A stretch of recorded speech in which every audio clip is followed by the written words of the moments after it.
Pipili toll gate निकट गाँ पड़ार 100 एकड़ जगार निर्माण हेब पर्यटन और चांदुआ हब।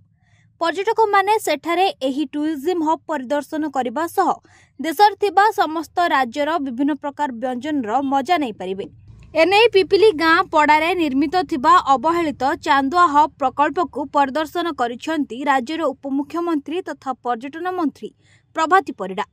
तांको सह पिपिली विधायक आश्रित पट्टनायक विभागीय सचिवों सह पुरी उपजिलापाल एवं अतिरिक्त जिलापाल उपस्थित रहिथिले। पिपिली विधायक श्रीजुक्त पट्टनायक प्रस्ताव क्रमे पिपिली गाँ पड़ा निकटरे हेबाकु थिबा एही प्रकल्प पई मुख्यमंत्री जेते अर्थ आवश्यक ताहा जोगाइबा पई पूर्वर घोषणा करथिबा बेले आज स्थानीय विधायक और उपमुख्यमंत्री प्रकल्प अंचल परिदर्शन करबा सह खूब शीघ्र कार्य आरंभ नै समीक्षा करथिले। बेआईन जबरदखल को हटाइबा पई उपमुख्यमंत्री निर्देश देथिबा बेले प्रकल्प पई आवश्यक जमी अधिग्रहण पई अतिरिक्त जिलापाल को निर्देश देथिले।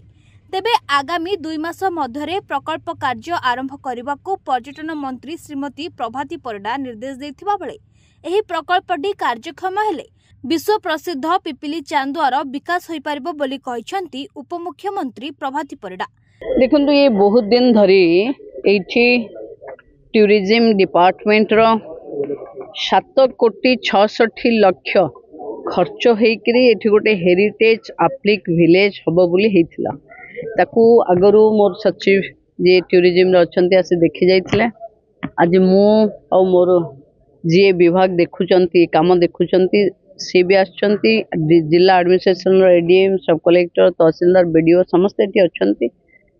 पिपिली रो विधायक भी अछंती। विधायकंकर लगातार डिमांड थिला कि ए जगह को डेवलप करा जाऊ बोली।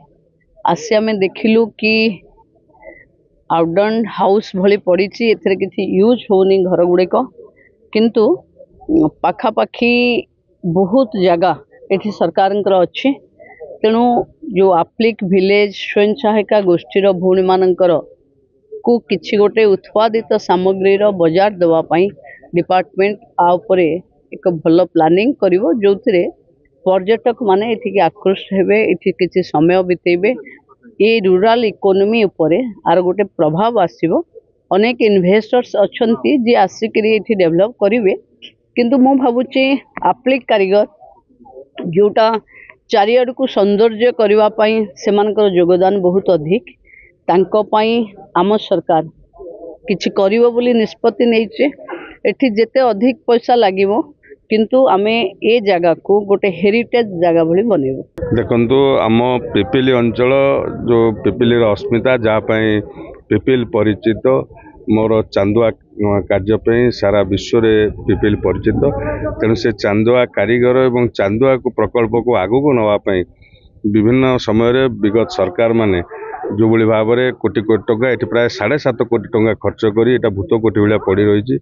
तेणु आम सरकार आसला मोहन माझी सरकार आसला ये जो कला संस्कृति ऐक्य को बंचाई रखापी आज ये एठारे एक चांदुआ हब करा व्यवस्था करा जाउछि।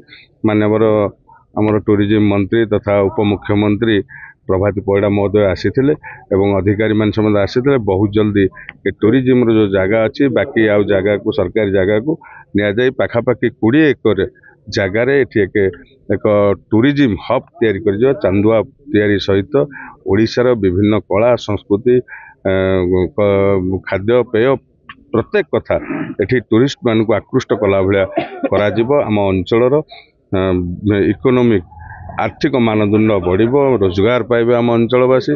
निश्चित भाव में ये प्रकल्पटी माननीय उपमुख्यमंत्री प्रतिश्रुति रही। निश्चित भाव में बहुत जल्दी कार्यटी आरंभ करा।